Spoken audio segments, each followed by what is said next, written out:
So we're just about going live on YouTube. Noya, good afternoon. You're welcome to Talk Active. So I'm just gonna have to say that again to you. Noya, can you hear me? I can hear you loud and clear. Good afternoon. Fantastic. I'm just going to make sure you get live on YouTube. Very good. So Right. Noya, good afternoon. Welcome to Talk Active, Good leading afternoon. How conversations. are you? We're just about going live. How are you? So I'm just going to just jump right in there. It's great to see you again, Noya. We talk, but I know. I know. We just talk over the internet. That's our new normal. Huh? that's our new normal. So welcome again to Talk Active Living Conversations. My name is Toluwani Akahome. For those of us who are joining us, whether by on this digital platform or by YouTube, thank you very much for joining us on this platform and through Talk Active. We talk about issues that impact on leadership brands, issues that impact on business brands, and what we seek to do is build a successful businesses, build successful society through our conversation, hopefully impact and push the positive agenda. Noya here is a very, very important person in South Africa, and not just South Africa, globally as well. And I want to salute the work that you're doing in South Africa, because I know that you're impacting a lot of lives. Noya is a strategic communication consultant. And I know that you have supported a lot of organizations, a lot of businesses in developing strategies, communication strategies that work. You have been involved a lot with global organizations. Your background is in the UK, in South Africa, Nigeria, and that is awesome. And I'm looking forward to a time when we can actually really get together and we can do a lot more work together, supporting the African continent in its development. So I'm really excited to have you again. It's the second time on Talk Active, so thank you very much for coming on again. And Talk Active is powered by Vantage Dimensions, which is a leadership and people development organization. And what we do is that we help to build great people, because we know that for you to build great organizations, you have to build the people first. So it is essentially about what we do with organizations, with communities, with groups, with teams to build great people and, of course, greater organizations. So once again, you're welcome. Thank you. So today we are talking about communication pitfalls of business leaders. And I think that in this COVID, post-COVID era, even before COVID, but even much more because of COVID and the new way that we're going to be working, the new way that we're going to be talking and interacting, it is very important for us to look at communication as a means by which we grow people and a means by which we grow our organizations and our society.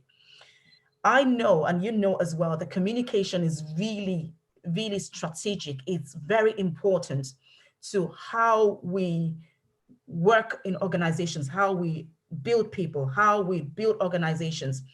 It is one of the key factors for business growth. It is one of the key factors for community growth. It is one of the key factors even for family development.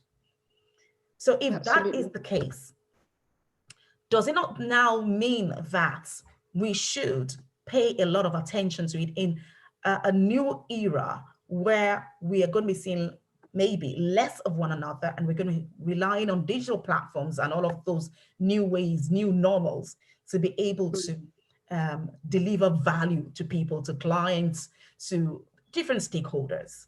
So today our conversation is, what are those pitfalls that leaders, business leaders, should avoid in order for them to be able to be more effective in their communication?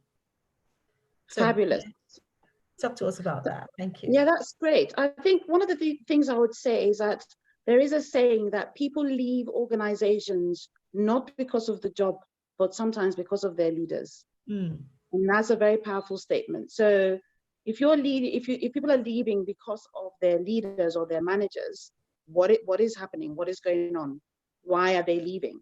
And so for leaders, it's very important to know your leadership style. You need to know your leadership style and understand the people that are working with you. What is the culture? And if there is a culture that you're building, how are you maintaining it on a consistent basis? Some people think that having empathy as a leader is lacking or shows weakness. I don't think so. I think particularly now in an era where we are dealing with communications online, there's going to be a lot of online working or working from home. You need to understand the dynamics of your team, your staff, and you can't be too autocratic. Sure. I think sometimes we forget that people are human beings. We have families. We have issues sometimes at home that people don't know about, which can affect our delivery or our emotions or our mood on any given day. And I think when we are relating to individuals, it can't just be just about work and deliverables. It can't, because we don't know what is impacting that individual. So knowing your leadership style, I think, is very, very important. I mean, given the current situation that we find ourselves in globally, well, post-COVID, or COVID is still happening, so there's no post actually. And then obviously the sad case of the murder of George Floyd. Look at the way President Trump delivered his message. His message as a president, the expectations of a president are not what he delivered. He delivered his first message, well, I guess he tweeted, but I mean, when he came out to speak to the general public, number one, the police ushered the peaceful protesters away with tear gas and everything, just for him to take a walk to the church where he held up a Bible, upside down, by the way, and took a photo op. In addition, he said he is the president of law and order. There's nothing wrong with being the president of law and order, but in this moment, at this time, is that the message that your general public need to hear from you? They required empathy. They required understanding. It is an issue, an ongoing issue for years. And now we want you as our president to tell us that it's going to be addressed and how you're going to address it. You are addressing a side shoot of the main issue, which is, of course, the looting and whatever. But that's not the main topic. That's not the main issue. The main issue is that a man was murdered in public by a white policeman, and it has been shown on video globally. You need to now address that. What then happened is that the message that he delivered of being the president of law and order with all the army and the National Guard lining up on the streets is that the following day, the protesters popped out, but now they were multiplied. They were multiplied because he did not listen to the message. As their leader, he had failed them. They now have resorted to doing it their way. Thank God now that the policemen have now been charged, and I know it's because of the protests, and I know it's because they put this new attorney general who happens to be Black but very ethical, and he has turned it around. But leaders need to understand, you've got to be very sensitive about what is going on, and then how you as a leader can adapt to suit that moment in time. I think that's a critical component of leadership. Thank you very much. Thanks for that. One of the key things that I personally, as a as a leadership development consultant, one of the things that I emphasize during trainings or consultancy sessions is the power of empathy that a leader demonstrates. Some people, it's important to define empathy and to be able to help leaders see how significant it is for the way you connect with people. Absolutely. Because essentially, communication is about connecting. And it's about connecting beyond a superficial level. 100%. It's about connecting, just as you said, with the leadership style, you'll be able to determine, what kind of leader should be. You go beyond just looking at people as resources. Okay, they're there to help my company grow, but you go really deep. And you're saying, look, I may not be where you are. I may not fully understand, but I want to walk the journey with you. And I think that really sums up that empathy. That yes, I may not have been there where you are as an employee. This is what you're going through. I may not know it and all that, but I'm willing to walk the journey with you to help you get from where you are to where you want to be. Talk to us about empathy as it relates to that, as in communication. Well, you're right. I think connection is I mean, connection is the very important thing. We have to be able to connect to each other individually. I also realize that some people don't know how to be empathetic. That is not their style. That is not their style at all. I mean, some of us, some of us don't have that level of empathy within us. Our style is the style that we have and we know. I think that if that is the style that you have, allow the people that you know. So, that's why you put people in different pockets, right? So if you're not that person, don't get involved when it comes to the empathetic leadership, because you are not an empathetic leader, and we will respect you as not being that empath. But then allow the empathetic leader then to manage that process with your team or your individuals, because they are the ones that can bring out the empathy. They're the ones that would liaise directly with, right? You then can maybe sometimes pull it out from your being if you can, but on a day-to-day basis, I wouldn't encourage that the non-empathetic leader be the one that connects, because if you don't have it, some people don't have it. It's just our makeup. Some of us are more, red or yellow or green or blue. And so when you know that that's what, where I work currently, we have gone through that process where we have done this test to define who we are in terms of our colors. Some of us were red, some of us were blue, some of us were yellow, some of us were green. I bet you can guess what I was. Do you know what I was? What was I was? You don't know. Okay. So I'm a mix of yellow and green, and yellow and green are people who are more empathetic to people. I was told I had to go and bring out my red. So when I dig deep within me, I have to bring the red out. But it's there. But my first point of call is the default one, yes. So I'm saying that yes, it's important to work on those issues, but if you're not an empathetic leader, then you're not. If you have someone who is, you put them in the right hole, and that person is a person. That's why some people in HR, they're the go-to people, right? But if you're in HR and you don't have empathy, then you shouldn't be in HR, right? Yeah. Then you have to have a mix of both. But I mean, ultimately, even if you are someone who doesn't have it, you need to dig deep and find it.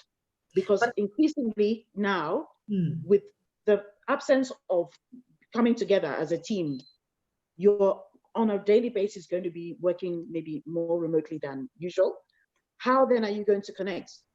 When you speak to people, sometimes there's no video, you just do an audio call. How are you going to connect with your individuals if there's no empathy? And I think for me, I don't know that it's a very straight line, because I know that some people, that is not their leadership style. You know?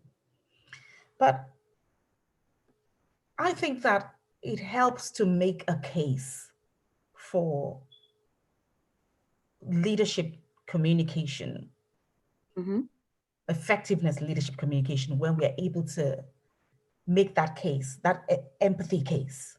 What kind of, if you're going to talk to a leader, a manager who we're hoping that has leadership qualities, because not all managers have leadership qualities, but if you're going to talk to leadership in organizations and you're going to make a business case, for empathy, what are the things that you would say to that leader?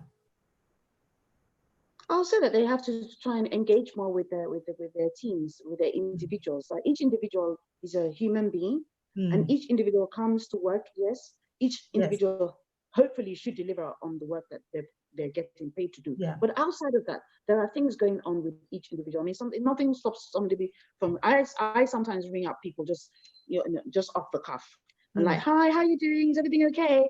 Oh, okay. How's your mom? Or how's your baby? Or how's your grandmother? How are you feeling? It's just a quick conversation. I know you're staying on your own during this COVID period. Are you okay? Because you haven't seen your family for a while. Nothing stops us from doing those kind of things. Those things endear, and they make people think, okay, this particular leader or this particular person actually cares about me beyond the work that I'm doing for them. And that's it's ordinary. It's like when you go to the shops. I mean, I'm sure you've got some shops that you go to because the person behind the counter, you connected with them. So instead of you going to Tesco's, you go to Sainsbury's, right? Or I have that. Or instead of going to this dry cleaner, I go to that dry cleaner, even though the other dry cleaner might be slightly more expensive. So it's human interaction. It's a daily thing. We're human beings. We're not robots. So that personality, that side of you, carry it into the workplace, right? Because that will give or fill up your bank account. So the day when I decide, not when I decided, the day when I go off on something that maybe I'm not happy about, the guys will probably say, okay, you know what? But normally she's not like that, right? She's not like that. We'll get it sorted out because we know that she literally now is very upset and it has to get done, right? Because this person in particular, it shows care about me, or it shows that she cares. Yes, and that's a very important point. And I think one of the pitfalls for leaders is they always want to think in numbers. You know, if this doesn't translate into numbers for the business, so what? And I think that is one of the things that we have to do in communication. We have to, it's hard to, these intangibles, these soft skills, it's very hard to get them into numbers and say, okay, this is what it will be for the organization. But when you look at the fact that a leader who doesn't know how to listen to the employees, a leader who doesn't know how to be empathetic, a leader who doesn't know how to connect, essentially, that all you have is workers, staff members with low morale. You have staff members that are disenfranchised, discouraged sometimes, and all of that. And then they take that out on the work. They take that out on clients, and all they do is, look, this is as far as my job goes. I'm not going to do more than this and all of that. So what value is it then?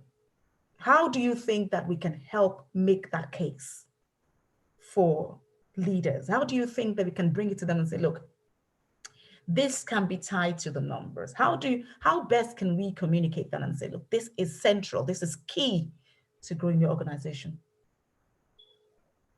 Well, you just make that case. It's either the person understands it or they don't understand it. You have to make that case, because any staff or team that are disenfranchised, they're not going to be of great value to you. And yes, maybe you may have to sack them, and maybe they get fired, or maybe they actually leave. A lot of disenfranchised staff are busy looking for jobs. They're just doing the job. They're just ticking the boxes for now. And very soon you'll just see that they've resigned. They've gone. They're on their way out. So it's very important that, I'm not a HR specialist, but I do know that it's important that you have a HR function that will help to translate and provide some kind of proper understanding in your organization to help you, because we can't be everything, right? Yes. But you have to listen. So if someone presents something to you and they're an expert, and a HR specialist comes to you and says, you know what, we've learned the case that empathetic leaders and their relationship to staff is very well connected to how well they deliver work, which then increases your bottom line. Yes. Right? If their staff are disenfranchised and they feel low connection, they just give you the bare minimum. Yes. So what happens is that you're going to continually be upset. You're going to continually be telling them, as you're telling them off, they're still giving you the bare minimum. You're exhausted now. You're telling them off, they're giving you the bare minimum, and then one day they walk away. And some organizations, one day can be 3 people leaving in 1 month. Wow. That is a dent on your bottom line. It is. So I think that you have to bring people into the right function. A HR specialist who understands all of these dynamics and these trends can then consult with the senior management team or the executive team and give a proper presentation, which then gets communicated to the internal team, and let them know you're working on it. Let them know that there's work being done to turn whatever sentiment around, to make sure that they understand that we do care. We are looking at, that's if you've gotten to that level, we do care, we are looking at it, and here is what we're going to do. So everybody has a buy-in. You don't just come and dump a plan on them, you tell them. And everybody's got a buy-in into that initiative for them to understand that from now on, maybe once a month, one of you, if you do very well, you can work from home, or you can be with your baby because you recently had a child. You can bring different kinds of incentives in to make them feel more valued as opposed to just receiving the salary, because people expect to get paid for work that they have done. So it's not like you're not giving them a free gift, right? They're working to get paid, right? So what are the additional things to make them feel that they're part of a family, or they're part of a network, or they're part of something that makes us bigger than who they are and makes them want to work with that organization? So when you look at organizations like CNN, for example, why do people stay there for so long? 15 years people are working there. Why do people want to be with Google? Why do people want to be, well, now Facebook has got some issues. I don't know what's happened now, but now in the last couple of days, a lot of people are stepping down because they feel that their leader does not align to American values to some degree, right? So all these things are intricate and they form part of a bigger picture. Absolutely. But I think we need to bring people in who are specialists to present that case that, this thing ties into this thing, which then affects your team, which then affects your bottom line. True. And this is how we can change it around. Fantastic. So as a communications specialist, he's a strategic communication specialist, and working in consultancy roles for many organizations, across the UK, across Africa, across Nigeria, all of those places. What would be your own, how would you be able to contribute to helping, leaders develop effectiveness in their communication? Because, and the reason why I'm asking that question is because generally leaders that are not clued in, they always think that investing in having a strategic communications consultant like yourself is, we'll do it. We'll wing it. It's not communication. It's not common sense. So how do you step up and show them how value is demonstrated, or how, let me put it better, how do you demonstrate, or how do you help them see the value that you bring into organizations? Well, the value that I bring is internal and external. So that, as you know, there's internal communications, which is predominantly around how you function as a business internally within your teams. And your internal communications affects you because your staff are, in effect, your ambassadors. Every single person who works within an organization is an ambassador of that organization. Whether it's a security guard, whether it's a consultant, whether it's a digital media person. So it's important that, comms is, there's a science behind comms, right? Comms is not just I wake up in the morning. It's like, so you're Noye, who are you? What is your purpose? And how are you looking to achieve that purpose? Do you have key messaging or anything that defines who you are as an individual to achieve that purpose? These are the kind of things that we do as communication consultants or strategic communication consultants, is defining who the entity is, where it is hoping to head or go to, and how it can get there. We then come in and say, okay, from an internal perspective, these are the things that you need to do on a consistent basis. This is the way you need to communicate on a consistent basis. These are the kind of things you can do in terms of rallying your team together, all these things where people do team events and all of that. But beyond that, how do you communicate? If there's something happening in the company, are you being silent and there's Chinese whispers, people are not clear what's happening, getting a bit of gist here and there, they're not sure. Because people talk. And so that you're not communicating and they're busy thinking, oh my God, it looks like there's retrenchment happening. Meanwhile, that may not be the case. Absolutely. We might be getting ready to have a big merger. We might be getting ready to have a big equity deal, but you're not saying anything. And there's a Chinese war between the senior team, the junior team. The junior team get confused. They're not sure. They're out. They've gone. Do you understand? So there is a way that you have to communicate internally, whereby, and also you need to take feedback. Yeah. You need to take feedback. You need to have constructive feedback. And when you have that feedback, you mustn't go and punish the people because they've given you feedback. You take the feedback and take it in a constructive way to help better the organization, right? And this thing of using, I mean, people have Microsoft Teams and all the other platforms. How do you communicate news regarding the organization? Not just about business, but maybe, you know, Nonye's daughter just had a baby and hoo-ha, hoo-ha. I hope she doesn't, but not yet anyway. Do you understand? Or so-and-so's son has just gotten married. Hoo-ha, we're going for the wedding. You know, how do you do the softer, how do you communicate the soft side as well as the hard business side? Those things are very, very important. Then obviously, when you're communicating externally, how are you communicating your brand? How do people know that this brand is who it says it is? Where do you communicate your brand? Do you have a specific audience? Do you have a specific platform? Are you someone who only communicates on radio because your audience are the ones that listen to radio? What kind of messaging? What is your message? Those messages have to be defined. You know, when people just get up and take the microphone and start talking, that's not good. You need to have messages that people that are defined and crafted. As consultants, we do that. We craft your messaging for you. And this is after a lot of deciphering, a lot of perception audit, research and everything. We then craft messages for you, which are then the messages from an external point of view, you repeat on a consistent basis. There's no tiredness of that message.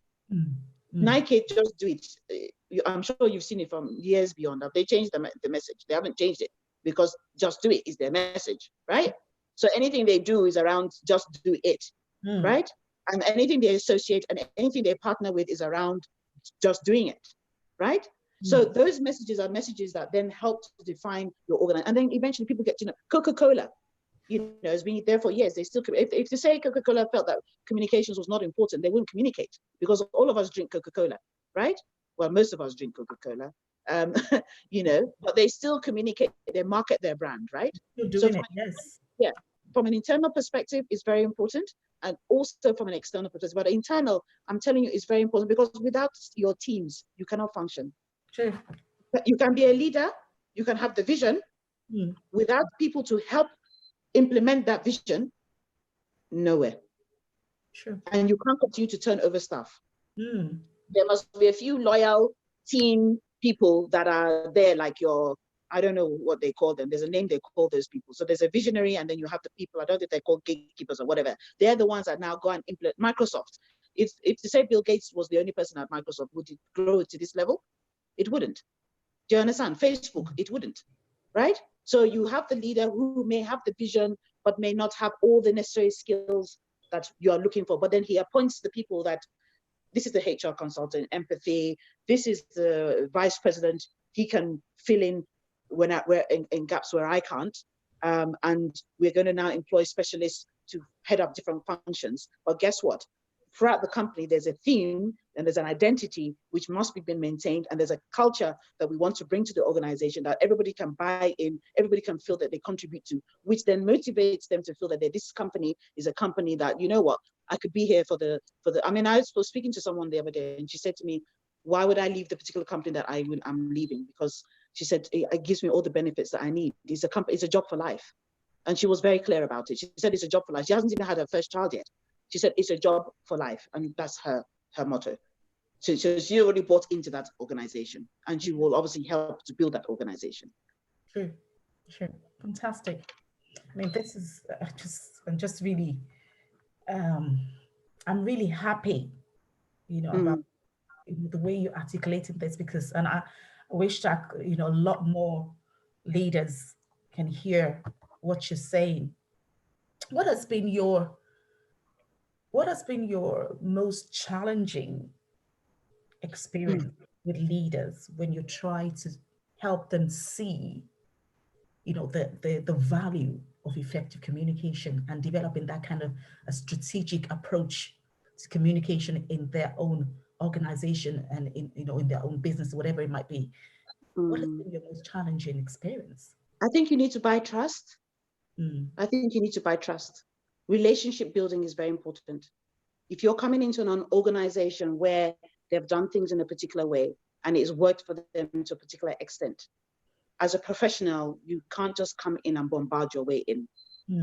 I think your skills very important, but your relationship, the way you engage with that particular leader to show them that you are in partnership. I'm not coming here to take over. I'm not saying that what you've done like an expert. I know everything. No, I'm not. Especially in African culture, as you know. African culture, you're dealing with people who are running their own. Some people are like they're the founders of their own organization. So you're coming from an external point of view as far as they're concerned. You can't come in there and be stomping all over the place. So trust and relationship is very, very important. You need to have relationship. And it's like stakeholder management. Know your stakeholder. Know the psychographics of the person you're dealing with. If the person you're dealing with is very autocratic, likes things done in a particular way, study them. So that when you're presenting to them, you present in a way, it's all to do with human language. You've got to be able to communicate to such a way whereby when they listen to you, they are listening to you because of you, not just because of your skill set. And that is a very is an art form, and not all of us get it. I've experienced a case whereby I came into an organization. I was headhunted by the McKinsey team. I was brought into an organization to head it up. I was the brand head. They didn't have a brand team before. I was working with the McKinsey. McKinsey are very meticulous. We're doing our plans. We're working on our proposals. We're whatever. I was meant to present to. I was new. I was meant to present to the whole of the senior management team as a new member of the team, and I got up and I presented. And what I presented, just maybe a couple of words that I said, took the meeting to another level. Took the meeting to a completely different level, whereby the person thought that I was saying that the work that you have done or the work that you were doing wasn't good enough for the brand, which is not what I was saying. I was saying we've taken the brand this far. We now need to do this for the brand. But the way the person received it is like I was telling them off, or being rude or whatever. And they told me off in front of the whole. They told me off in front of. They took the microphone and told me off in front of the whole of the senior executive team. Wow. This is Africa, right? Right. So I had to listen to what they said. I had to on the spot take the microphone back when they had finished saying.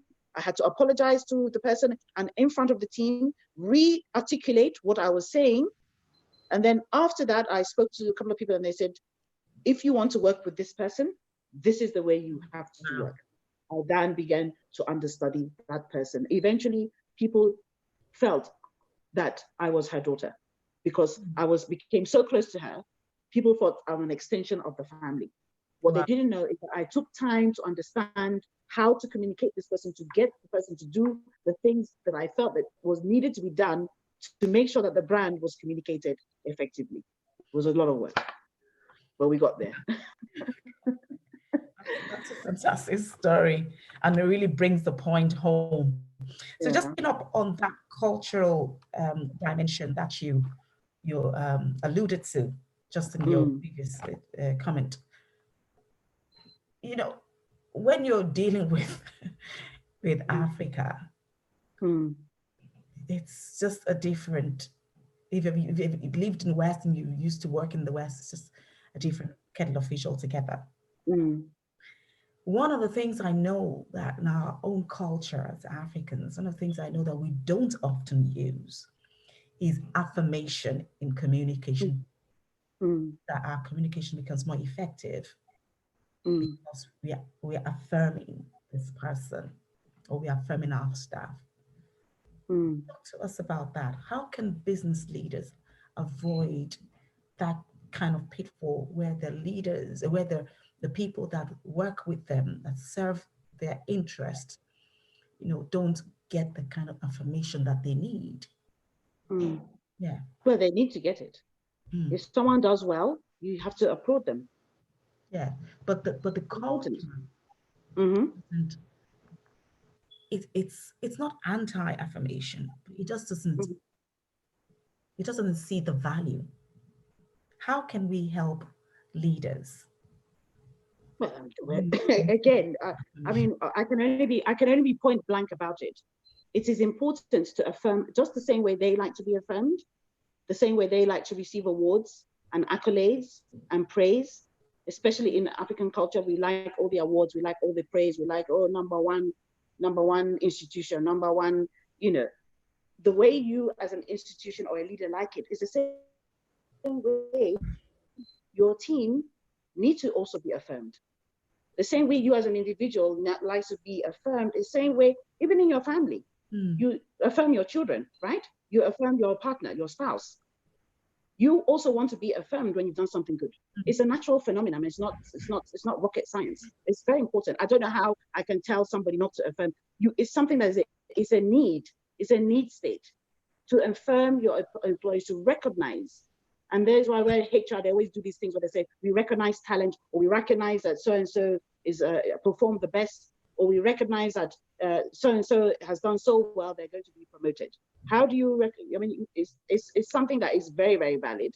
And even if you're not giving someone a promotion immediate, to tell them, you know what, you've done a great job. The same way you can tell them you've done a bad job. It's the same way you can tell them, you know what, you've actually done quite well here, and I'm very proud of you. There's nothing wrong with doing that. There's nothing wrong with it. But I'm sure that you've encountered those kind of limitations or those kind of experiences where, you know, people need to be taught. Do leaders, how can we teach leaders? Do they need to be taught? How can we teach them how to affirm? How can we help? Maybe you need to take them into a workshop. I think you're a specialist in leadership. Maybe they need to sit inside a workshop and understand the ramifications of not affirming. I mean, you could have a great talent sitting before you. You don't even know what the potential of that person is. But for lack of affirmation, you lose them. And you are wondering, why did this person go? Because I always pay them, they always get an increase. Sometimes it's not just about that. It's affirming them for the things that they already know that they are good at. But when they're not recognized, they think, what's the value? I'm not being recognized here. You know, I'm not growing. All I do is get a pay packet, but I'm not being recognized the way I want to be recognized. So I think it's something that is very important, and maybe one can have, I mean, as an individual, I mean, I can say that, but I mean, maybe there could be workshops that are run to teach leaders or to show leaders the linking between affirming your team, engaging with your team and their performance. I think there are things to do with that in HR. Fantastic. Now, at this point, I must apologize to our attendees. I'd already introduced you before I came in, so it is good to have you there attending this webinar. And of course, to those who are joining us on YouTube as well, thanks very much for joining this webinar. And if you do have any questions that you want to ask Noye, please put those questions in the Q&A chats there. Noye will welcome the questions that you have or any comments that you have that, you know, would add value to what this discussion is about. Thank you very much. So now just moving on there, we know that if we bring in the context of the West in comparison to other contexts. So there is a way of communicating with employees. So, for example, we of course, Africans that we are, for those of us who have lived previously on the continent and then moving on to the West, if you find yourself in leadership, when you find yourself in leadership, one of the key things that you have to learn is that cultural context, first, the different cultural context, and also the fact that things are done differently. Can you point out a few things that are different, just a few things that are different, that it's important? A couple of things that I think are very different, and which even I was brought up in the UK. I have a Nigerian father. My mother is from Lesotho. I grew up in a very diverse household, obviously English, Black, African, whatever. But in England, you can go into the workplace and I can see someone who's much older than me, and I call him, "Hi, Peter, how are you doing today?" In Nigeria, I can't do that. I have to say, "Good morning, sir," or "Good morning, Mr. Peter." The salutation is very different, right? Yeah. Salutation, even in terms of some people expect you to bend, right? Yes. In the Western culture, in the African context. Even God, but in England, if I bend, they probably think, "What's the matter? Are you falling down?" They won't understand what's going on there, right? So you have to know the environment that you're in, and failure to recognize the environment that you're in. I'm not saying that you must do every single thing, right? My husband is Yoruba, right? I'm Igbo. In my family, I'm the Ada, right? When people come to greet me, the first child, the first girl. the first child, yes. For those who don't know what Ada is, I'm the first child. I'm a queen, right? When I go, when people come to greet me in my family setting, it doesn't matter if the guy's 90, right? The guy has to bend for me. For him, from your father's side, yes? Yes, on my father's side. The guy has to bend for me because I'm an Ada. And I then have to tap him on the back and tell him to stand up. Are you serious? You said what? I said, are you serious? I'm serious. Let's get it down to village style, right? So that's a form of communication, right? Yes. In my husband's side, my husband is Yoruba. Not only that, he comes from a Muslim family. He doesn't practice, but he comes from a Muslim family. When I greet my mother-in-law, I don't greet her standing up, looking at her in the eyes and saying, "Good afternoon, mommy." I kneel on the floor because that is the culture, right? That is the culture, and people and they love it. They're like, "Oh my God, this girl, Igbo girl, this is our daughter. She came from England, she's Igbo, and she's still greeting." And they say it. They say to my husband that your wife is so respectful. She's so respectful when she and yet she wasn't brought up in Nigeria. She's not Yoruba, but she does those things. Why?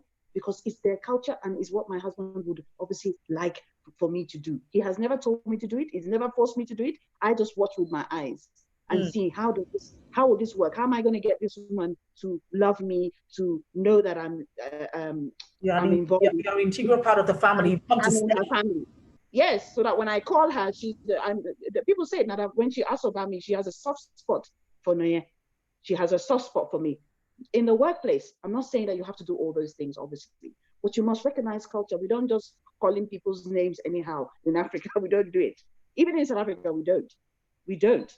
In my office, they call me Mrs. O, because there was a time when they were introducing me to some interns, and the interns, I have a daughter who's 21, right, going on 22, and the interns were roughly slightly older than her, and they said, "Oh, Mrs. Noya," and I looked, I said, "How old are you?" I said, "I'm 24, 25. I said, "You want to call me by my first name because that's my culture, right? And I'm in Africa, right? I'm not saying everybody has to do it. So you have to learn the psychographics of the people that you're working with. Some people don't mind. Some people don't mind, right? I don't mind to an extent. But if I have a daughter who is 21 and I have someone who is 24 calling me by my first name, in my culture from where I come from, if I can be kneeling down for my family, and if people are kneeling down on whatever, you at the 24, I have to teach you that we are, yes, in the workspace, but in African culture, this is what applies. Respect is very important. In African culture, respect is very important. Salutation is very important. You have to know to greet. You have to know how to greet.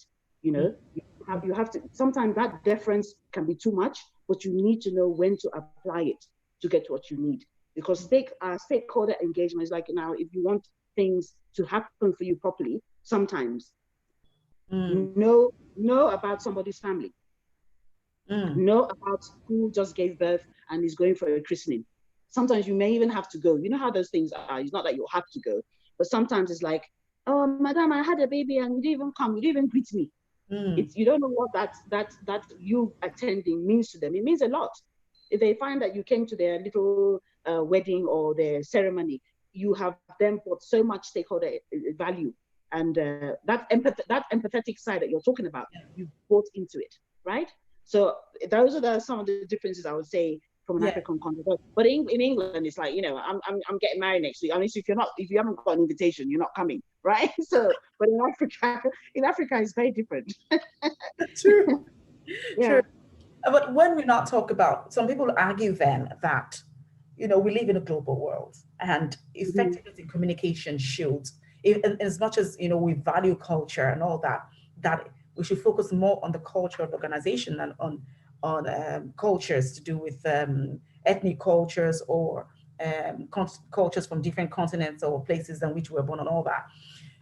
What would be your take on that? Because indeed we are in a global world, and any people, the mobilities from place to place, even online now, working virtually in all kinds of places.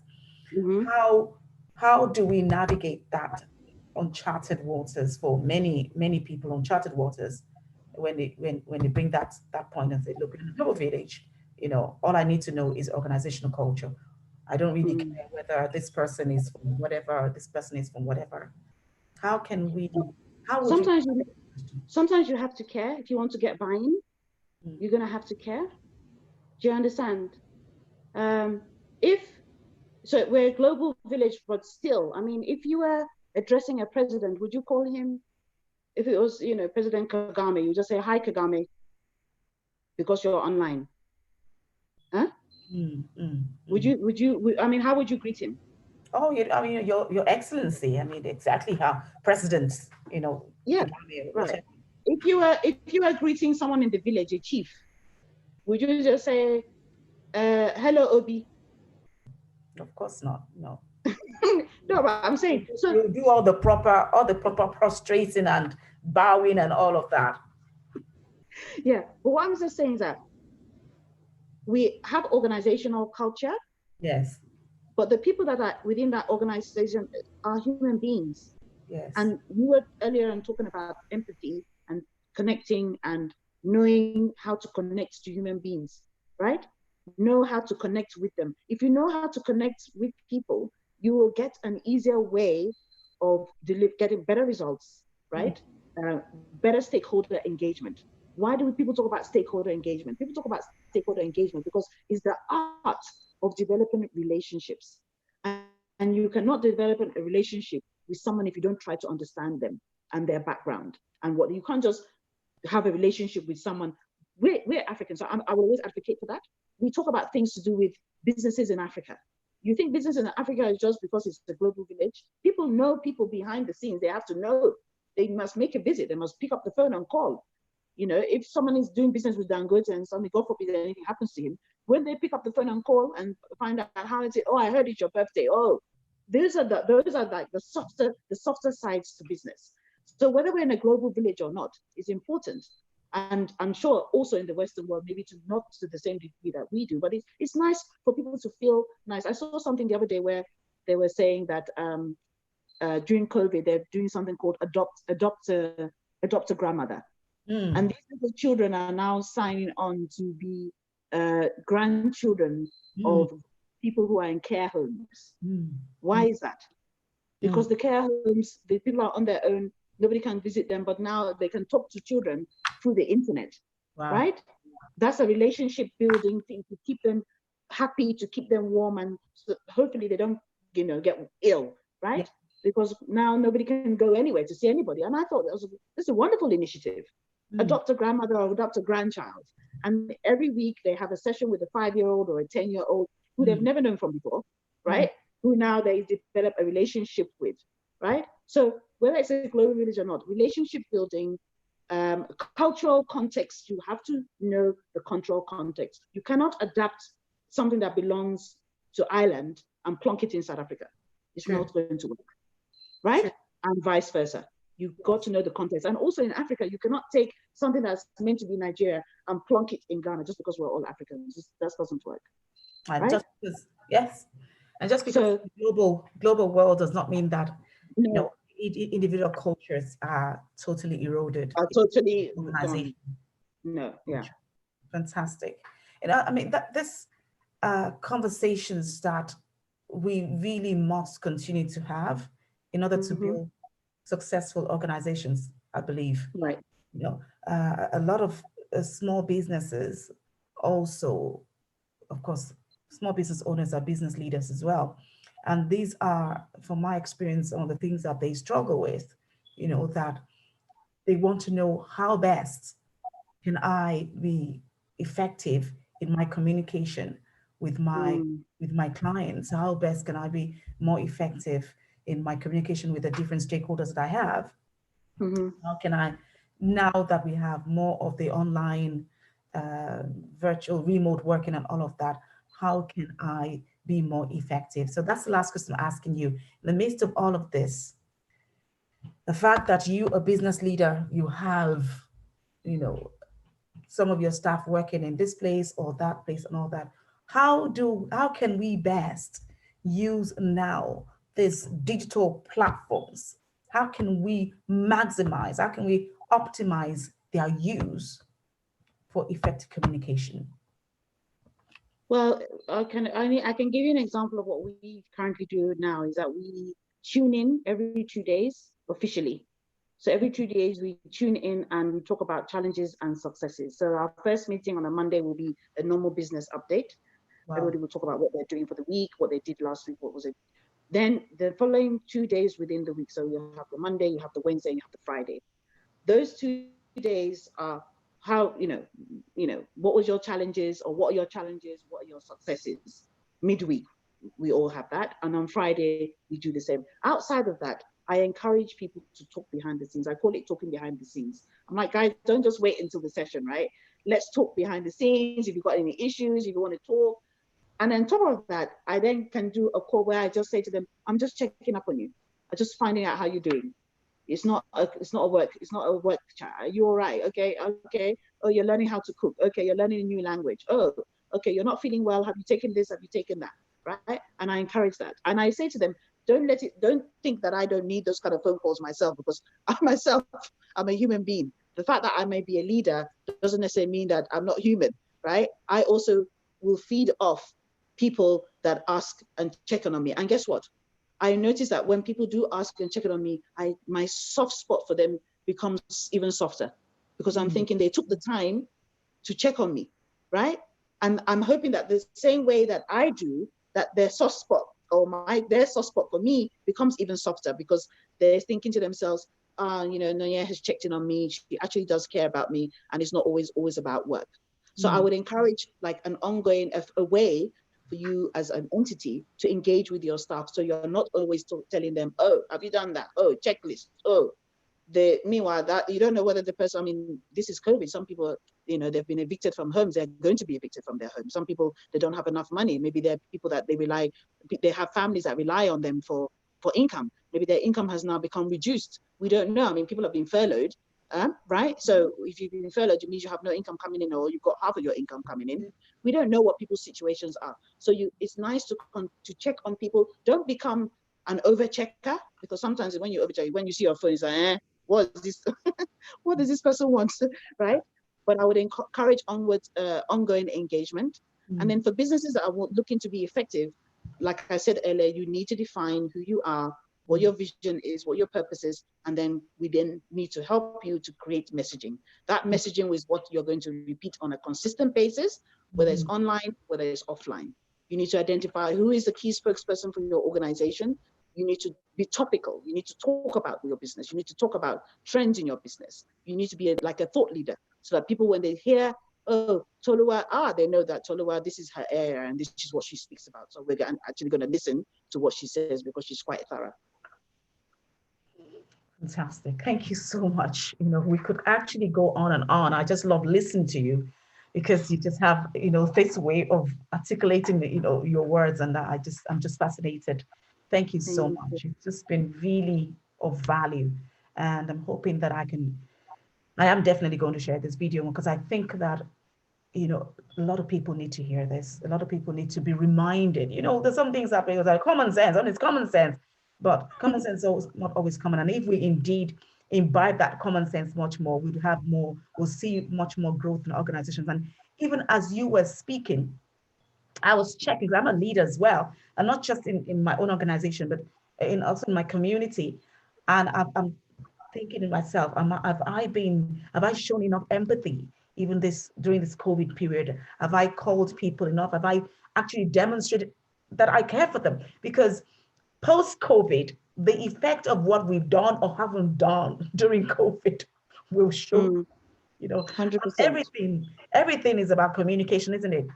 Yeah. especially when you can't, even when you can see people face to face, about communication. So even when you were speaking, I was also doing an internal stock take, doing an internal stock and thinking, okay, how have I been doing this area? You know, will I be able to stand up and say, you know, boldly and say, you know, these people, they've received great value from me during COVID because I've actually actively connected, actively engaged, and actively continued to add value. So thank you very much. Any last words? Oh, you've said the last word. No, I don't know. I mean, thank you so much for inviting me. I also enjoy discussing with you online and offline. You know, our chats. Yes. But yeah, I love it, and I'm very encouraged by what you're doing. Yeah, and to everyone who's listening, I mean, communication is not like rocket science. There is a science behind it, but you know what? We're human beings. Show your empathetic side, connect with people, build relations, and they will lead you to success. Thank you very much. Thank you very much, Noya. And you know, to those who are listening and watching, you know, you can certainly follow us, follow Noya, and you just have to type Noya Omotola and you get her, whether on LinkedIn, you can connect with her on LinkedIn and connect with her. I don't know if you're on Instagram. I've actually connected you on Instagram. I am, but I don't use it. You know, I don't like being watched or seen now these days. Okay. So definitely, I know that you're on LinkedIn anyway. So please connect with Naya on LinkedIn. I'm also on LinkedIn, Toluwani Akanhume, and you can also follow me on Instagram at the Toluwani Akanhume, and on Facebook and on Twitter at Tolu Akanhume. Talk to you soon. Very soon. Thank you. Thank Okay. you. Bye-bye. Bye.